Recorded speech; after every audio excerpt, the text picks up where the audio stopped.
नमस्कार दोस्तों, मैं संजीव पोसवाल आप लोगों का अपने YouTube चैनल द लर्निंग अड्डा में फिर से स्वागत करता हूँ।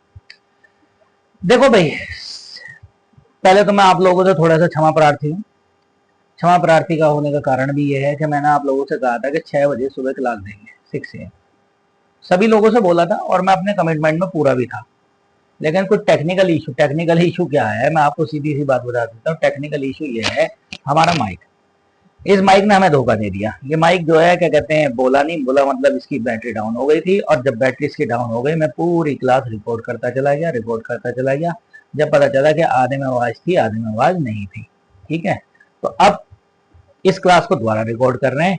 क्लास वहीं से शुरू करेंगे जहां से छोड़ी थी, मतलब छोड़ी का मतलब था कि पूरी शुरू से क्लास करेंगे। और देखो, ये चैनल का मेरा लोगो है, इस चैनल को देखो, आप लोगों की भी जिम्मेदारी है कि इस परिवार को आगे लेके जाओ। द लर्निंग अड्डा को हम एक ऐसा प्लेटफॉर्म बनाएं कि जहां लोग सीखने आए, और आप जानता हूं मैं, आप लोग मेरे साथ रहेंगे तो हम इस तरीके की व्यवस्था भी कर लेंगे। ठीक है, अगर हम बात करें क्वेश्चन आंसर की, तो मैंने बताया था कि सिर्फ 10 क्वेश्चन इसमें हम पढ़ाएंगे पर डे, और मैं आप लोगों को ये भी बताऊंगा कि मेरा सोर्स कहां से है। देखो, मैं बता ही देता हूं, मैं इतना छुपाव रखता नहीं हूं किसी चीज के लिए। मैं एक तो एक्स से सोर्स है मेरा। एक्स क्या है? एक्स पता ही आपको, ट्विटर हुआ करता था और अब एक्स है। इस पर हर कोई, चाहे वो उपराष्ट्रपति हो, चाहे राष्ट्रपति हो, या फिर किसी अन्य देश के भी प्रमुख जो है, वो इस पर अपना अपना ट्वीट करते रहते हैं और अपनी अपनी जानकारी देते रहते हैं। एक तो ये सोर्स है।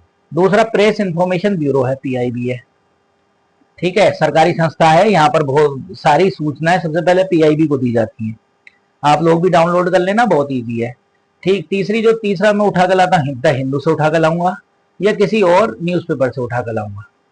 बात समझ रहे हैं? नहीं तो ये हमारा सोर्स रहेगा, और जब ये सोर्स रहेगा तो आपसे उम्मीद करता हूं कि आप लोग, क्योंकि यहाँ से अच्छा मिलने वाला है, गारंटेड कह रहा हूं। देखो, पढ़ाने वाले बहुत लोग हैं, करंट चैनल पर बहुत लोग करंट पढ़ा रहे हैं, लेकिन मेरे करंट में और उनके करंट में यही अंतर दिखाई देगा कि मेरा सोर्स अलग होगा, उनका सोर्स अलग होगा। रीजन क्या है कि यहाँ से क्वेश्चंस आएंगे। ठीक है, क्वेश्चंस आएंगे, जरूर मिलेंगे, इसकी गारंटी है मेरी। ठीक है, आप विश्वास कीजिए और विश्वास करके जरूर पढ़िए इसको, और पूरी क्लास एंड तक जरूर देखना। ठीक है, और बाद में ही कर देना, पहले तो मत करो।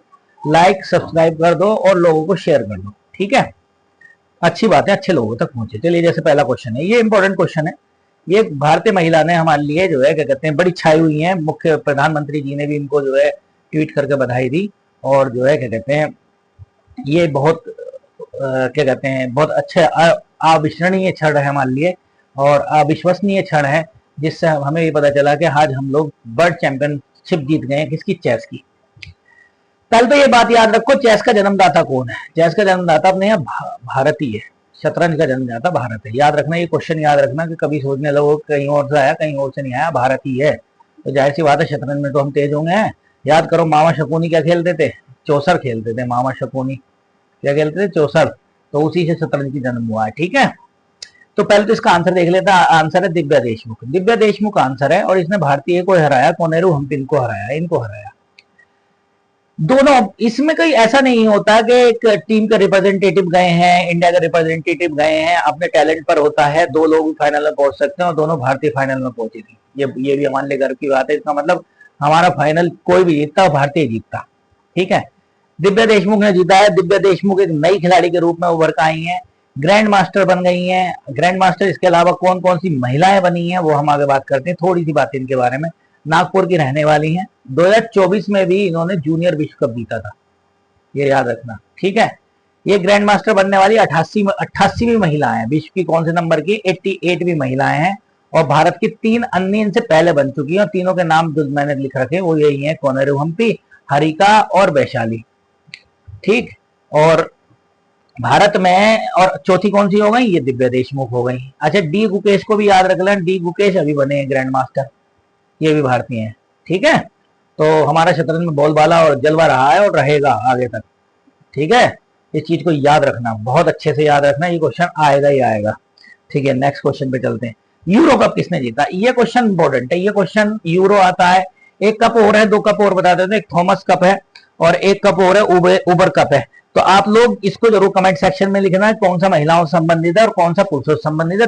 दोनों यूरोपियन यूनियन, यूरोप के ही कप है।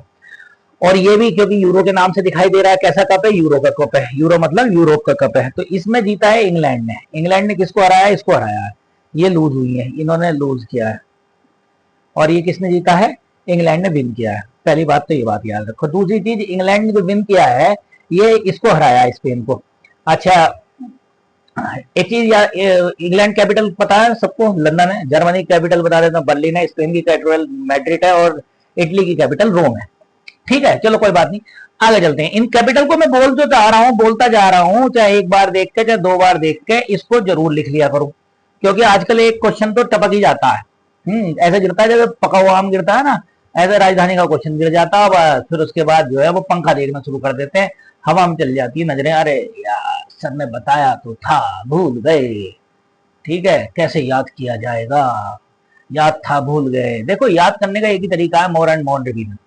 ठीक है, मैंने आप लोगों को बताया था। और कुछ लोग कहते हैं कि साहब मेरा लक खराब चल रहा है, तो लक देखो, लक भी उसका काम करता है। LUC के लक की फुल फॉर्म होती है लक अंडर करेक्ट नॉलेज। इसका मतलब जब ही लक काम करेगा जब आपके अंदर नॉलेज करेक्ट होगी।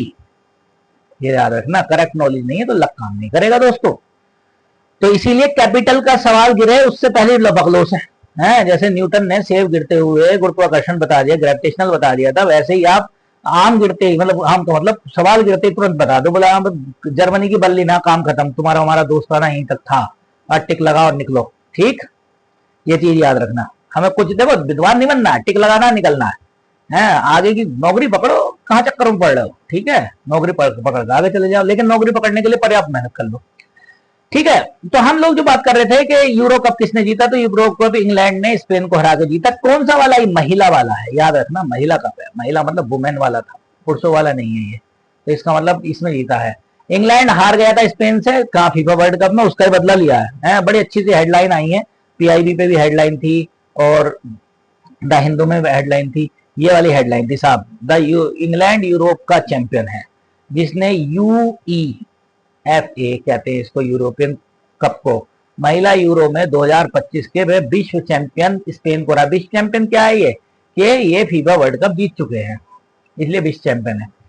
ये कहाँ हुआ है, स्विट्जरलैंड के जेकब पार्क बेसल्स। बेसल क्या है, बेसल के बारे में भी बात करते हैं। जेकब पार्क में इन्होंने सेंट जेकब पार्क में कराया है। बेसल क्या है, बेसल मैं यहाँ लिख देता हूँ, याद रख लेंगे इस बात को भी भाई, क्लियर करके समझ लो दोस्तों, बहुत ही बढ़िया बात है। बेसल एक मानक है। मानक किनको कहते हैं, नॉर्म्स को कहते हैं। चलो हिंदी में लिख देता हूँ, फिर बाद में कहोगे सर हिंदी इंग्लिश दोनों पढ़ा रहे हो, दोनों को चलो हिंदी में लिख देते हैं।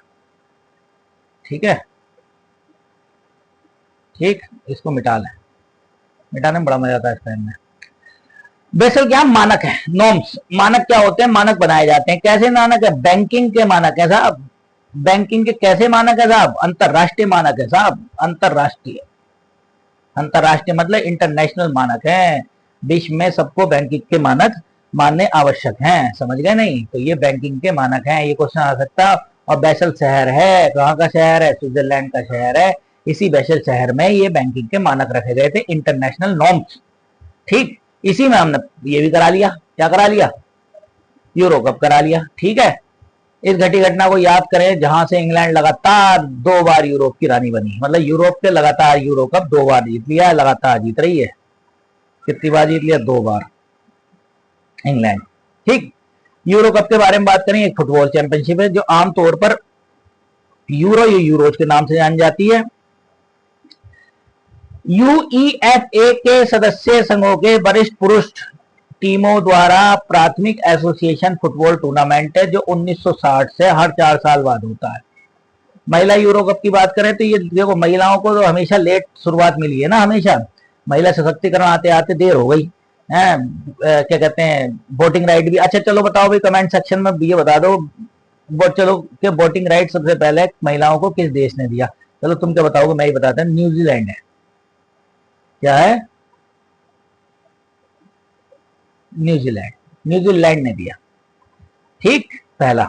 अच्छा, न्यूजीलैंड के बारे में याद रखना है ना, विकसित देश है। विकसित का मतलब जानते हो, डेवलप कंट्री है। एकमात्र ऐसा देश है जो एग्रीकल्चर बेस है, जो डेवलप हो गया।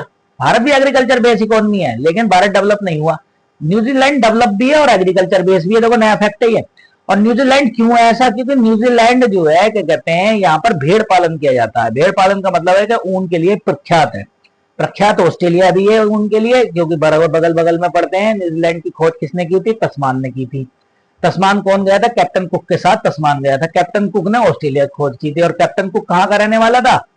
इंग्लैंड का रहने वाला था। मैंने बताया एक चीज और याद रखने ना, क्योंकि कैप्टन कुक इंग्लैंड का था और कुकी कौन है? वहां का क्रिकेटर भी रहा है, तो उसके वो भी कप्तान रहा है। तो ऐसे करके याद रखना, इंग्लैंड में कप्तान थे क्रिकेटर कैप्टन कुक, वहां से शुरू हुई। तो महिलाओं को 1984 से शुरू हुआ, इनका 1960 में 20 साल पहले हो, 24 साल पहले हो गया। 2022 से 2025 के बीच में ये टूर्नामेंट जीतने वाली इंग्लैंड की टीम मौजूदा चैंपियन है। कोविड-19 में ये जो है क्या कहते हैं 2022 को स्थगित कर दी गई थी। कोरोना बहुत खतरनाक बीमारी थी साहब। कोरोना के बारे में मैंने पढ़ा भी था, लिखा भी था, सारे काम करे थे, लेकिन कोरोना से जो बच गया वो अपना को खुशकिस्मत समझो। जो चले गए उनके लिए भावभीनी श्रद्धांजलि है। हर परिवार ने कुछ ना कुछ खोया, मैंने भी खोया है। ठीक है, ऐसा नहीं है कि मेरे परिवार से नहीं खोया है। तो फिर भी जो बच गए वो ठीक है। बस आशा करता हूं कि बीच में ऐसी महामारी द्वारा कभी ना फैले जिसमें लोग एक दूसरे से बिछड़ जाए। ठीक है, और जो लोग हैं आप लोगों के साथ उनको अपना बना कर रखो। ठीक है, समय लौटता नहीं है। ठीक, थोड़ा सा भावुक हो गया मैं। चलिए, ये मैंने इंग्लिश में लिख दिया है, आप लोग इसको जो है पढ़ लेना। नहीं तो अगर आपको ऐसा लगता है कि मुझे पढ़ाना है तो मैं इसको भी रिपीट कर दूंगा, लेकिन थोड़ी समस्या ये बढ़ जाएगी हम लोगों के साथ कि डबल हो जाएगा काम।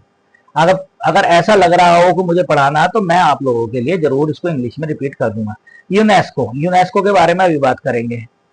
ठीक है, एक चलो फुल फॉर्म में पढ़ना, United nation education scientific cultural वो कॉरपोरेशन। देखो साहब, नहीं सॉरी, कल्चरल ऑर्गेनाइजेशन। देखो यूनेस्को, क्योंकि यूएन लग गया तो यूएन की संस्था पहली बात तो। इसके कई सारे काम हैं, क्योंकि जहां लिखा है साइंटिफिक, साइंस से रिलेटेड भी काम करेगी, और सांस्कृतिक मतलब विज्ञान एवं सांस्कृतिक संगठन है, ऐसा समझ लो। ये कितने किले, किले इसमें किले लिख दिए, किले की जगह फोर्ट लिख लेना साहब। फोर्ट कौन से होते हैं? किलों को फोर्ट कहते हैं। कितने किले वर्ल्ड हेरिटेज साइट में शामिल किया गया। हेरिटेज मुझे बताने की जरूरत है नहीं, आप बहुत ज्यादा अच्छे से हेरिटेज जानते हैं, फिर भी मैं जानता हूँ। ऐसी जगह जो इतिहास के लिए बड़ी ही फेमस रही हैं उनको हेरिटेज कहा जाता है। ठीक, चाहे वो दिल्ली का लाल किला हो या फिर आगरा का ताजमहल हो, उन्हें भी हेरिटेज घोषित किया गया है। ऐसे इन किलों को घोषित किया गया। किलों को घोषित करने का कारण क्या था? पहले तो इसका आंसर लिख लो। आंसर है साहब ये वाला 12। पहले तो आंसर लिख लो, आंसर क्या है? 12 है। ठीक, किलो को घोषित किया गया 12। 12 किलो को घोषित किया गया। इसमें से याद रखना 11 तो है मराठा मराठा किले, मराठा मतलब महाराष्ट्र के, मराठा ही मान लो। और एक है तमिलनाडु का, टीएन का। मराठा क्यों मान लो? क्योंकि शिवाजी से रिलेटेड सारे किलों को जोड़ा गया। ये बड़ा हर्ष का विषय है, याद करना। मैं एक्स पे जब इस घटना को पढ़ रहा था तो तब मुझे बड़ी अच्छी सी लगी ये घटना। क्यों लगी? क्योंकि महाराष्ट्र के मुख्यमंत्री ने भी अपने आप को जो है बहुत अच्छा सा बताया कि हमारे लिए गर्व का क्षण है। प्रधानमंत्री नरेंद्र मोदी ने तो इसकी मन की बात में भी, मन की बात भी पढ़ते रहा करो उनकी, भैया एक्स पे बहुत सारी चीजें डालते हैं, टॉपिक वाइज बताते हैं कि मन की बात में क्या, पूरी पढ़ने की जरूरत नहीं है। तो मन की बात में भी इस चीज की चर्चा की है कि यूनेस्को ने हमें एक उपलब्धि हासिल कराई है। कैसे कैसे कराते हैं, क्या करते हैं, हम आगे बात करते हैं। कौन कौन से किले थे वो बात करते हैं। ठीक है, नेक्स्ट देखो, जैसे कि ये है 12 किलो को यूनेस्को की विश्व धरोहर सूची में शामिल कर लिया गया दोस्तों। है, ये कर लिया गया विश्व धरोहर सूची, ये रही यूनेस्को की। ठीक, बर्ड हेरिटेज साइट। ठीक, धरोहर सूची में कौन कौन से हैं? देखो, रायगढ़ में शिवाजी का क्या हुआ था? राज्याभिषेक हुआ था। प्रतापगढ़ भी जीता हुआ था। पन्हाला में साहू को कैद कर लिया गया था। शिवनेर के किले में जन्म हुआ था। लोहगढ़ का किला था, इसका नाम पहले कुछ था, अच्छा दुर्गागढ़ था, उन्होंने लोहगढ़ का किला नाम रखा गया था। सालेहर किला, सिंधु दुर्ग, स्वर्ण दुर्ग, विजय दुर्ग, खंडेरी, ये सारे के सारे तो महाराष्ट्र में है। और तमिलनाडु का एक किला है जिसका नाम है जिंजी, ये भी महाराष्ट्र से रिलेटेड रहा है। जिंजी पोर्ट था यहाँ पर। देखो ये 11 किले हैं, 11 किलों में से एक सिंधु दुर्ग है ये। अब देखो मैं तुम्हें बता ही देता हूँ सोर्स कहाँ से है। ये वाला मेरा सोर्स द हिंदू से लाया हूँ मैं। हिंदू और एक्स दोनों को मिलाकर मैंने ये सोर्स लिया है। तो आप लोग भी हिंदू पढ़ लीजिए या ये ले लीजिए या फिर मेरी क्लास पढ़ लीजिए, बराबर ही समझ लीजिए आप। यहाँ 2 फायदे होंगे कि मैं एक्सप्लेन भी कर दूंगा और दूसरा फायदा ये होगा कि आपको समझा भी दूंगा। तो महाराष्ट्र के टोटल 11 किले हैं। क्लियर हो गई बात? बात तो यहाँ समाप्त नहीं होती है, समाप्त आगे करते हैं हम बड़े अच्छे से। भारत और यूनेस्को क्या है, यूनेस्को और भारत में क्या है, उपस्थिति भारत की महत्वपूर्ण होती जा रही है साहब दोस्तों।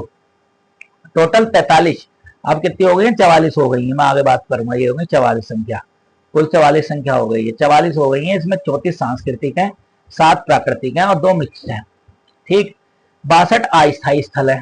ठीक, 1983 में जो पहला करा था आगरा का लाल किला और ताजमहल, कोई ना गया हो आगरा का लाल किला जरूर देखे आना मेरे कहने से, उसमें मीना बाजार है, बड़ा अच्छा लगता है, मुझे दिल्ली के लाल किले से ज्यादा बढ़िया लगता है। ठीक, एक प्रश्न आता है आगरा का लाल किला किसने बनवाया, तो आगरा का लाल किला तो अकबर ने बनवाया था, और दिल्ली का लाल किला किसने बनवाया दोस्तों, ये शाहजहां ने बनवाया था।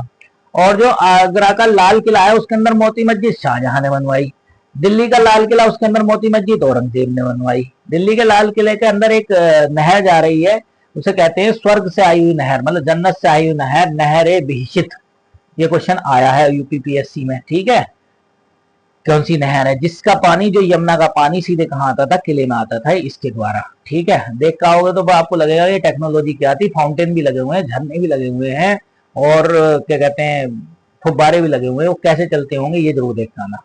विश्व धरोहर स्थल, विश्व धरोहर स्थल के बारे में बात करें तो भारत 6ठे स्थान पर पहुंच गया, 6 स्थान पर पहुंच गया धरोहर के मामले में। उल्लेखनीय है इसमें एक तो मोइद्दम अभी असम का था, इसको करा गया था, और भारत के मराठा सैन्य परिदृश्य जो अभी किए गए हैं, तो 2024 में ये किया गया, 2025 में ये किया गया, इसको मिलाकर 44 हो गई है, इससे पहले 43 थी। ठीक, एक ये संगठन है, संगठन क्या है, एक कमीशन बना रखा हमने जिसका नाम है INCCU, भारतीय राष्ट्रीय आयोग, एक आयोग बना रखा है जो 1951 से किसके साथ काम कर रहा है, भारत और यूनेस्को के साथ मिलकर काम कर रहा है। भारत की सारी सूचना ये यूनेस्को को देता है, और यूनेस्को जो है कहाँ पहुंचा देता है, हेरिटेज साइट में घोषित करनी नहीं करनी इस बात का निर्णय लेता है। इसके अलावा अमूर्त सांस्कृतिक को भी करता है, जैसे कि अभी बहुत बड़ा फेमस हुआ था कुंभ, कुंभ जो है भारत का वर्ल्ड हेरिटेज साइट है।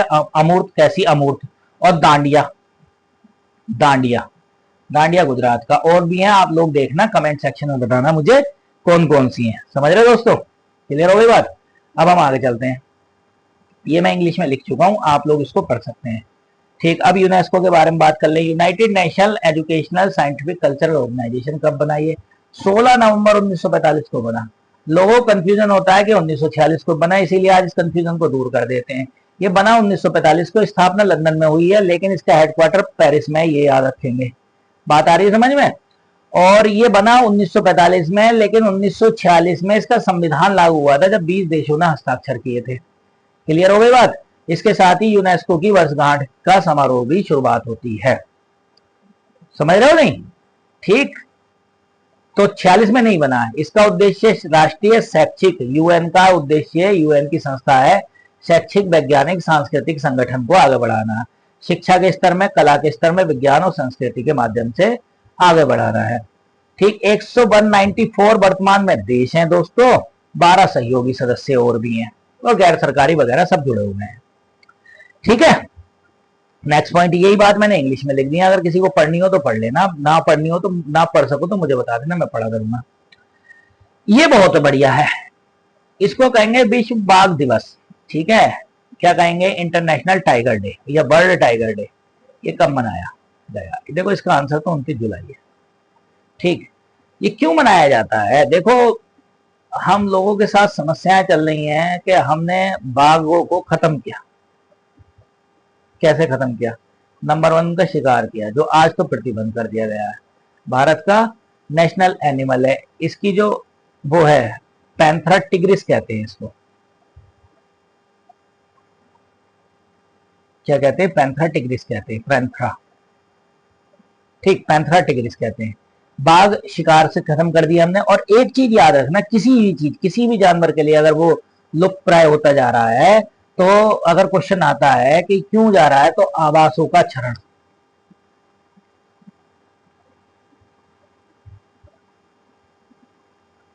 मतलब नेचुरल हैबिटेट,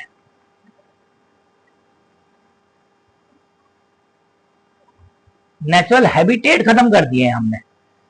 नेचुरल हैबिटेट क्या होते हैं, नेचुरल हैबिटेट ये होते हैं, जैसे मान लो उदाहरण के तौर पर मैं हूं या आप हैं, कोई भी मनुष्य है, मनुष्य अपने घर में रहता है, और घर में क्या करता है, सुख सुविधाएं बनाता है, सुविधा, बहुत बड़ी बड़ी सुविधाएं बना देता है, तो उससे क्या होता है, वो अपनी धूप से बचे रहता है, गर्मी से बचे रहता है, खाने पीने को पर्याप्त साधन मिलते रहते हैं।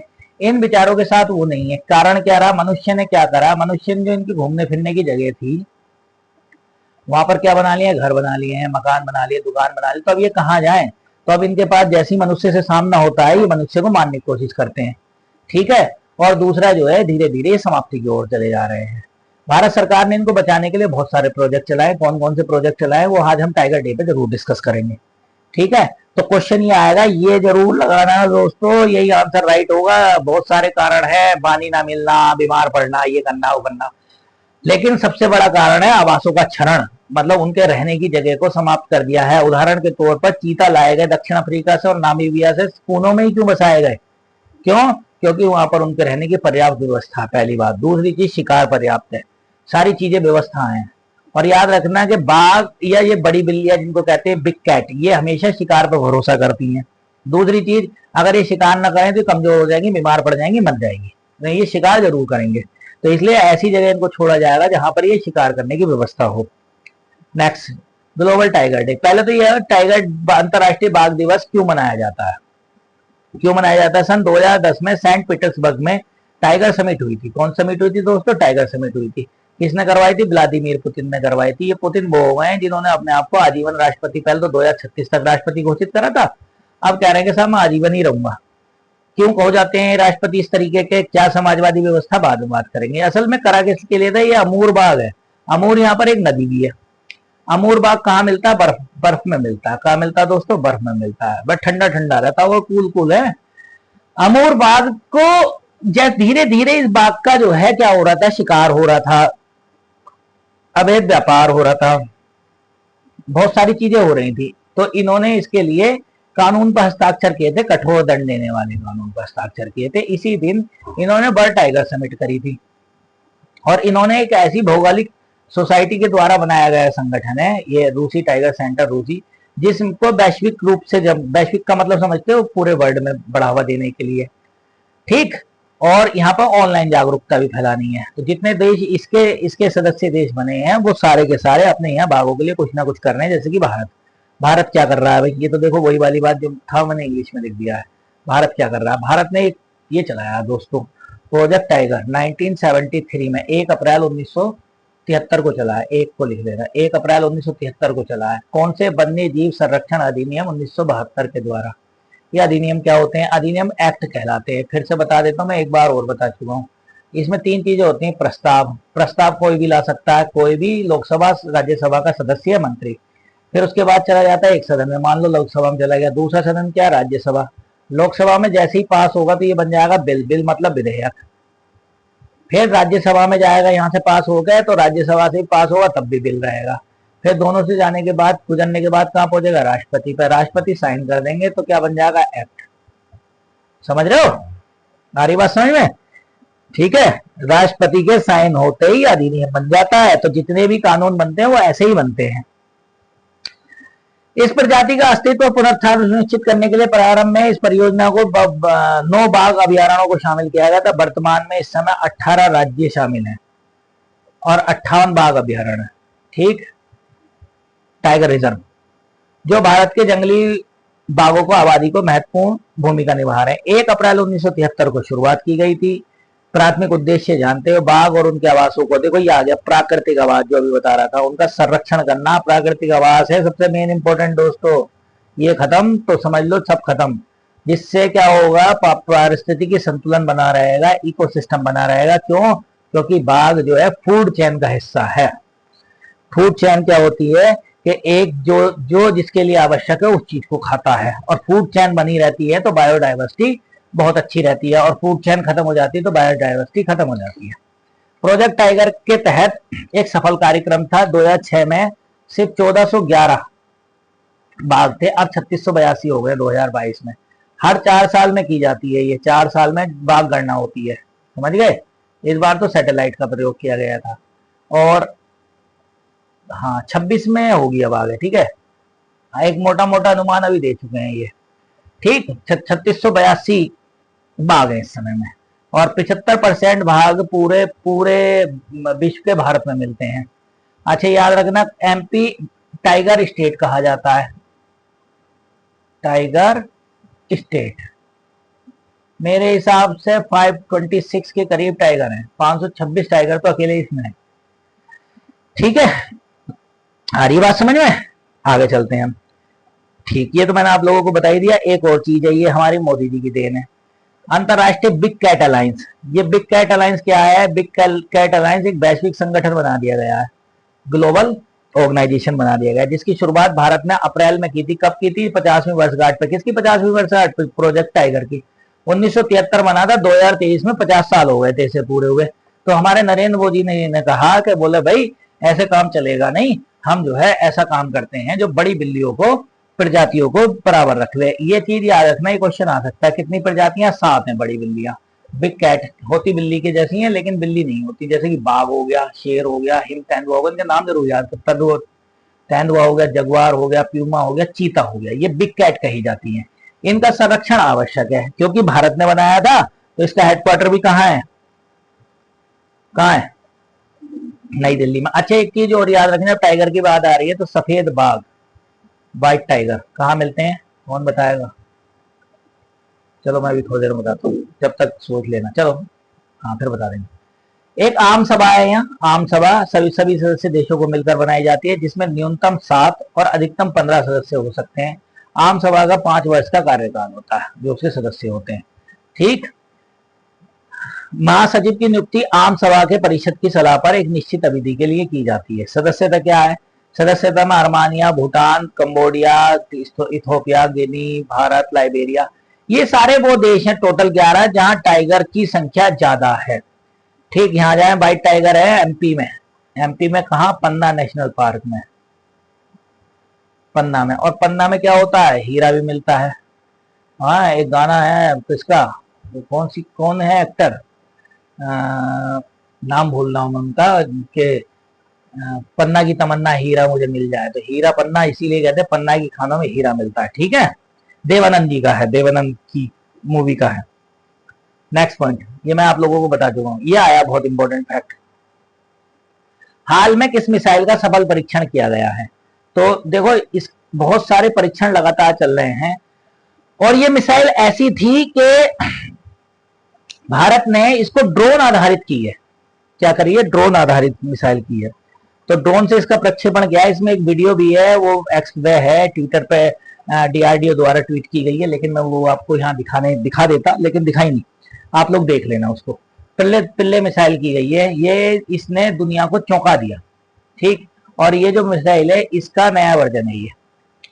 ठीक, गेम चेंजर है ये, UPLPGM, चौंका दिया, दिया भी होगा भाई इसमें, थोड़ा छुट गया, दुनिया को चौंका दिया। ठीक, कैसे कैसे करते हैं, चलते हैं आगे। जैसे देखो, डीआरडीओ के बारे में ये लिखो, डिफेंस रिसर्च डेवलपमेंट ऑर्गेनाइजेशन। पहले तो 1958 में बना, यहाँ पे लिख लेना। और इसके जो हेड है उनका नाम है समीर बी कामत। अच्छा, एक चीज याद रखना, जो समीर बी कामत है या डीआरडीओ का हेड है, वो प्रधानमंत्री का वैज्ञानिक सलाहकार भी होता है, प्रधानमंत्री का वैज्ञानिक सलाहकार। ठीक है, वैज्ञानिक सलाहकार भी होता है। कहां पर किया? उड़ीसा के तट पे किया है, एपीजे अब्दुल कलाम आइलैंड पे किया गया है, याद रखेंगे। ठीक, बात आ गई समझ में? पारंपरिक हथियार ले जाने में नव विकसित सामरिक मिसाइल पिल्ले का लगातार 2 सफल किए गए, एक 28 तारीख को, एक 29 जुलाई को। ठीक, डीआरडीओ ने, किसने किया है? डीआरडीओ ने। ठीक, एपीजे अब्दुल कलाम से किए गए। कहां पर है ये? उड़ीसा में है, चांदीपुर जिले में, उड़ीसा के चांदीपुर जिले में किया गया था। ठीक है, 2 सफल परीक्षण किए गए हैं। पिल्ले एक छोटी दूरी की, याद रखेंगे, सतह से सतह, S2S है ये, S2S मार करने वाली मिसाइल है। डीआरडीओ विभाग के सचिव और डीआरडीओ के अध्यक्ष समीर बी कामत ने टीमों को बधाई दी है। ठीक है, इसका पहला चरण का उड़ान सफल समापन निकट भविष्य में सशस्त्र बलों को ये प्रणाली दी जाएगी। ठीक, और यहां से शामिल करने का मार्ग प्रशस्त होगा। देखो ये रहा सोच, मैं बता रहा ना, पीआईबी द्वारा जारी बयान में कहा गया, पीआईबी को बयान दिया इन्होंने, समीर बी कामत ने, तब पीआईबी ने ये बात छाटी बनाई थी। इससे पहले 25 जुलाई को डीआरडीओ ने आंध्र प्रदेश के कुन्नूल स्थित रेंज में, राष्ट्रीय मुख्य रेंज में, ये वाली मिसाइलें, इन दोनों का सफल परीक्षण किया गया था। ULPGM-B3, ULPGMB3 का ही विकसित रूप है। कौन? अपनी पिल्ले। आ गई बात समझ में? ये रहा पिल्ले। देखो मैंने आप लोगों को बताया ना, ये देखो ये जो छूटा छोड़ी जा रही है ये पिल्ले है। और ये देखो ये मैंने बताया ना आपको, कहां से लाया हूँ, एक्स से लेकर आया हूँ। ये रक्षा मंत्री हमारे राजनाथ सिंह का ट्वीट है, ठीक है। उसने ये कहा है, India has conduct 2 consecutive success flight test of पिल्ले missile on 28 August and 28 and 29 July. Doctor from APJ Abdul Kalam Island, coast of Austria, वो सॉरी उड़ीसा, ऑस्ट्रिया नहीं उड़ीसा, ठीक है। ये बात याद रखेंगे आप लोग। नेक्स्ट, अच्छा ये क्वेश्चन आ गया साहब। ये क्वेश्चन भी क्यों है भाई, बहुत इंपॉर्टेंट है, कल ही लीक हुआ है ये बात। क्या लीक हुई है? असल में मानसून सत्र चल रहा है, कहां पर? संसद में। और संसद में चर्चा होनी थी किसकी? याद रखेंगे, संसद में चर्चा होनी थी मानसून सत्र के उसकी, क्या नाम है, ऑपरेशन सिंदूर की, ठीक। ऑपरेशन सिंदूर की, ऑपरेशन सिंदूर की चर्चा से एक रात पहले ये कर दिया हमने, ऑपरेशन महादेव। ऑपरेशन महादेव आतंकियों के खिलाफ किया गया है। ये तीनों चीजें नहीं हुई इस समय, नहीं है, ये हम पहले कर चुके हैं, ये भी पहले कर चुके हैं। अच्छा जब क्वेश्चन लगाओ तो ये चीज भी ध्यान रखना कि वर्तमान में क्या चर्चा चल रही है उसकी संभावना 90% हो जाती है, 10% अदर क्वेश्चन की छाड़ने की हो जाती है। जैसे यूक्रेन को राहत सामग्री ये मिल चुकी है, तो अब इस समय आवश्यकता नहीं है। म्यांमार को दवाई पहुंचाना ये हो चुका है। तो करंट टाइप का क्वेश्चन आया ऑपरेशन महादेव, तो इसका मतलब कुछ ना कुछ नया होगा। इस समय आतंकियों का माहौल चल रहा है, तो ये क्वेश्चन इसका होगा। इस तरीके से हम छांट सकते हैं। लेकिन जो मेरी कहने की बात यह है कि रट लो तो ज्यादा, मतलब याद कर लो तो ज्यादा बढ़िया। ऑपरेशन महादेव बहुत इंपॉर्टेंट है, बहुत इंपॉर्टेंट है, बहुत लोगों को नहीं पता। इसमें करा क्या है, जो पहलगांव के मास्टरमाइंड थे उनको ठिकाने लगा दिया हमने। अच्छा यहाँ पर थोड़ी सी गड़बड़ हो गई है, ये रहे देखो, वो गलत जगह आ गए, कोई बात नहीं, हम लोग तो एक परिवार हैं, हमें कौन सा इसमें, हमें पढ़ाई से मतलब। मास्टरमाइंड सुलेमान उर्फ आसिफ को मार गिराया और 2 आतंकवादी जिब्रान और हमजा भी मारे गए। बस इसके अलावा कुछ नहीं पढ़ना है इसमें, ना इनके नाम याद करने हैं। बस ये याद करना कि ऑपरेशन किससे संबंधित है, क्या कहते हैं, महादेव, जिसमें पहलगाम दोषी को मारा गया, ठीक। और इससे पहले हमने क्या करा था कि ऑपरेशन सिंदूर करा था, जिसमें भारत ने अंदर घुस के एक तरीके से सर्जिकल स्ट्राइक की थी। सर्जिकल का मतलब समझते हो, ऑपरेशन करना, सर्जरी कर देना। तो किन की सर्जरी कर दी? सेना ने सर्जरी कर दी आतंकियों की, और सर्जरी भी बड़ी खतरनाक की साहब। जब ब्रह्मोस का भी इस्तेमाल कर दिया उन पे, अग्नि का भी इस्तेमाल कर दिया उन पे, और जो है क्या कहते हैं आकाश का भी इस्तेमाल कर दिया उन पे। मतलब जितनी मिसाइलें थी अब लगा लोगों के उनका मामला कर दिया खराब। इस समय जो है स्थिति ये है कि कितना ही पाकिस्तान अपने आप को जो है क्या कहते हैं छिपाता फिरता रहे, लेकिन उसकी स्थिति जग जाहिर हो चुकी है। जग जाहिर एक तो आतंकवादियों के रूप में हो चुकी है, और दूसरी जग जाहिर हो चुकी है पैसा नहीं है बेचारे पे, खाने की स्थिति के लाले पड़ रहे हैं, ठीक है। तो ये याद रखना कि पाकिस्तान की स्थिति बहुत अच्छी नहीं है, लेकिन ऐठ अब भी उसके अंदर बाकी है। मैं उसको वैसे भी क्या कहता हूँ, कैंकड़ा कहता हूँ, कैंकड़े जैसा लगता है मुझे वो, उसका नक्शा भी कैंकड़े जैसा लगता है, और वो कैंकड़ा जो है परेशानी करता है। ये क्वेश्चन के बुश मेंढक प्रजाति की खोज हुई है मेघालय में। इंपॉर्टेंट क्यों हो जाती है? प्रजातियां बहुत होती हैं, लेकिन अगर किसी नई प्रजाति खोज हो रही है तो इसका मतलब बायोडाइवर्सिटी अभी भी संसार में या इस जगह पर बनी हुई है। और बायोडाइवर्सिटी बनी हुई है, इसका मतलब ये है कि ये खोज होने का परिणाम है, ठीक है। कौन सा मेंढक है? बुश मेंढक है। इन ये दोनों की दोनों है साहब, दोनों, उसका आंसर बोथ है, दोनों है, ठीक। जिसका नाम है राओ चेस्ट जदोहो और राओ चेस्टेड जोकॉइड, ये दोनों हैं। दोनों ये हैं क्या कहते हैं, ये किसकी मेंढक की प्रजाति है जिनकी खोज कहाँ हुई है? मेघालय में हुई है। अच्छा ये चीज याद रख लेना साहब, गारो, खासी, जयंतिया, गारो, खासी, जयंतिया, और ये 3 तो पहाड़ियां हैं इंपॉर्टेंट, जिनके बीच में मासिन राम है। क्या है इन तीनों में? मासिन राम, जहां पर मानसून फंस जाता है और विश्व की सबसे ज्यादा बारिश करता है, लगभग 1100 सेंटीमीटर से अबव कितनी होती है बारिश। हम तो दो क्या मिल जाए, क्या नाम है, 200 सेंटीमीटर हो जाती है, तो या 100 सेंटीमीटर भी हो जाती है, तो एक तरीके से स्थिति खराब हो जाती है। मासिन राम है। यहीं पर एक क्वेश्चन आता है, एक और पहाड़ी है जिसका नाम है शिलोंग, ये याद रखेंगे आप लोग। शिलोंग पहाड़ी की विशेषता क्या है? शिलोंग पहाड़ी की विशेषता ये है कि ये मेघालय की सबसे ऊंची चोटी है। समझ रहे हो उस्ताद? तो इसका मतलब जब ऊंची चोटियां पूछी जाएंगी, ना तेरी छोड़ी जाएगी ना मेरी छोड़ी जाएगी, सबकी पूछी जाएंगी। तो सबसे ऊंची चोटी तो शिलोंग हो गई, ये क्वेश्चन आ चुका है। और अब सभी राज्यों की पूछी जाएंगी। कुछ राज्यों की मैं बता दे रहा हूं, या कुछ राज्यों के जैसे बोल, चलो वो लिख के एक चार्ट पे बना लेना। जैसे कि क्वेश्चन है कि कैलसुबाई, कैलसुबाई किसकी है? महाराष्ट्र की है। पारसनाथ किसकी है? झारखंड की है। और गुरु शिखर किसकी है? राजस्थान की है। और उत्तर प्रदेश की है दोस्तों, यूपी की चोटी का नाम कौन बताएगा? इसका नाम है अमसोट। ये भी याद कर लेना, किसी से पूछो तो कहेगा यूपी में कौन चोटी आ गई। अमसोट कहाँ? सहारनपुर में,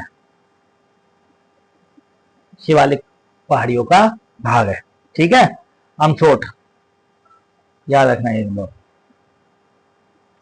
हाल के शोध में, हाँ ये मैं क्यों बता दे रहा हूँ, इस वजह से जिससे आप समझ जाओ। हाल के शोध में मेघालय की खासी पहाड़ियों में झाड़ीदार मेंढक की 2 नई प्रजातियां खोजी गई, जिसका नाम है राउचर्स जदो और राउचेस्टस जकाइड। ये दोनों प्रजातियां खासी संस्कृति को बढ़ावा देती हैं, मतलब खासी पहाड़ी के आसपास। उनकी खोज इस क्षेत्र की समृद्ध जैव विविधता, विकसित बायोडाइवर्सिटी को बताती है। बात आ रही समझ में? जिससे प्रकृति और अन्य समुदायों के बीच घनिष्ठ संबंध है। ठीक, मेंढकों की 2 नई प्रजातियां हैं खासी में, ये बता दिया। और इसलिए खासी का जो नाम, इसका नाम रखा गया है जदहो का। जदहो का मतलब है कि खासी चावल और मांस व्यंजन जदहो के नाम पर रखा गया है। ठीक, और जकाइड का नाम रखा गया है यहाँ पर, खासी भाषा में मेंढक शब्द को जकाइड कहते हैं। ठीक, दोनों अपनी खासी संस्कृति के लिए विशेष सम्मान देते हैं। ठीक है, ये क्लियर समझ गए? एक जिस गांव में खोज रही है उसका कोई मतलब नहीं है। ठीक, बात आ रही समझ में? ये जैव विविधता को बढ़ा देता है। अच्छा चलो एक क्वेश्चन और बता देते हैं। जैव विविधता, बायोडाइवर्सिटी सर्वाधिक कहाँ है? तो सबसे ज्यादा है पश्चिम घाट में, वेस्टर्न कोस्ट में। और दूसरे नंबर पर कौन सा है? हिमालय। हिमालय भी कौन सा? अपना यही वाला, कौन सा वाला जो पढ़ा रहे हैं, नॉर्थ ईस्ट वाला। उत्तर पश्चिम में सबसे ज्यादा बायोडाइवर्सिटी मिलती है। ठीक है, ये वाला इंग्लिश में आप पढ़ लेना, ये वाला हो ही गया है। स्पर्श, स्पर्श क्या है? पेंशन रक्षा प्रणाली की पहल है, पहल, इनिशिएटिव होता है। ये क्या होता है? इनिशिएटिव होता है स्पर्श नाम से। ये रहा इनिशिएटिव। ये किसके है? तो ये रक्षा मंत्रालय का, defence of ministry, Rajnath Singh वाले का। ठीक है, नीचे है अमित शाह वाले का, गृह मंत्री वाले का। ठीक, जैसे हम बात करें क्या है इसमें, है क्या? असल में पूर्व सैनिकों ने इस स्पर्श पहल को बड़ा जटिल बताया और अनसुलझे सुधारों के कारण पेंशन पहुंचने में कठिनाई हो रही है। इसने क्या करा था? भारत सरकार ने रक्षा मंत्रालय द्वारा शुरू की गई थी ये पहल। इसका उद्देश्य नौसेना, वायुसेना, रक्षा सेना के पेंशन और असैन्य कर्मियों के लिए पेंशन, स्वीकृति और संवितरण का प्रबंधन करता है। इनका लेखा विभाग है प्रयागराज, वो इसे संचालित करता है। ठीक है, लेकिन हुआ क्या है कि जो चीज चाह रहे थे वो नहीं हो पाया। लेकिन आप लोगों को याद रखना इस पर पहल किसकी है? तो हमारे रक्षा मंत्रालय की। ठीक है, नेक्स्ट पॉइंट, नेक्स्ट क्वेश्चन पर आ जाए। ये इसका इंग्लिश वर्जन हो गया ये। ठीक, आ गया। भारतीय सेना का ड्रोन प्रहार अभ्यास कहाँ किया गया था? तो ड्रोन प्रहार अभ्यास अरुणाचल प्रदेश में किया गया। ये है क्या? असल में चाइना के पास जाकर ड्रोन का अभ्यास करना भारत अपनी मजबूती को दर्शा रहा है। ठीक, ये क्वेश्चन आ सकता है, ड्रोन प्रहार अभ्यास कहां था?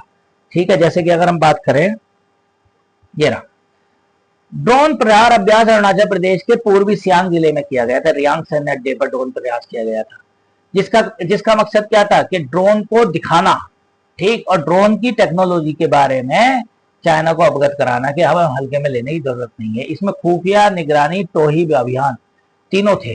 ठीक है, सेंसर टू शूटर समन्वय, सटीक निशाना लगाने की क्षमताओं का परीक्षण किया गया था। ठीक है, नेक्स्ट चलते हैं। ये बहुत इंपॉर्टेंट है। किस देश ने 2025 में, जुलाई 2025 में अपना प्रमुख नौसैनिक अभ्यास जुलाई स्ट्राम किया है? जुलाई स्ट्राम, देखो इसने क्या है, रूस इस समय यूक्रेन के विवाद में पूरी तरीके से फंसा हुआ है। उसके बाद भी एक अभ्यास करना बहुत बड़ी बात है, युद्ध अभ्यास। इसके बारे में थोड़ी सी बातें मैं लिख के लाया हूं, आप लोग पढ़ लेना। रूस ने हाल में ही 23 जुलाई से 27 जुलाई के बीच में अपना जुलाई स्टॉर्म शुरू करा। कहां करी? बैरेंट सागर। बैरेंट सागर इसका मतलब रूस से लगा हुआ है, ऐसे करके याद कर लेना, कभी कभी वो क्वेश्चन आने लगे। और जुलाई स्टॉर्म इस साल का सबसे बड़ा रूसी अभ्यास है। इसका मतलब और अभ्यास किए हैं, लेकिन इस समय जब यूक्रेन की लड़ाई चल रही है उस समय अभ्यास करना, नौसैनिक अभ्यास, अपने आप को, स्थिति को मजबूत दिखाना है। ठीक, आगे चलते हैं। अच्छा, थैंक यू आ गया साहब। 10 क्वेश्चन हो गए हमारे। बहुत कोशिश की अच्छे से पढ़ाएंगे। ये रहा हमारा चैनल का लोगो, और इस लोगो को लोगों तक पहुंचाएं, है नहीं? ठीक, उनके पास पहुंचाएं जो वाकई में पढ़ना चाहते हैं। ठीक है, और जो चाहते हैं कि मैं भी कुछ करूं, नॉलेज लूं, ज्ञान वर्धक बातों को देखूं। तो ये क्लास कैसी लगी होगी? आशा करता हूं बहुत अच्छी लगी होगी। और अगर अच्छी लगी है तो जरूर लोगों तक पहुंचाएं, अपने अपने यूट्यूब, फेसबुक, सब पर इसको जरूर के जरूर शेयर करें। ठीक है, मिलेंगे कल सुबह। ठीक है, आज तो बता दिया मैंने प्रॉब्लम क्या थी, कल ये प्रॉब्लम सॉल्व करके कल सुबह मिलेंगे 6 बजे करंट अफेयर्स की नई क्लास के साथ। ठीक है, और इसीलिए आप लोगों का बहुत बहुत धन्यवाद।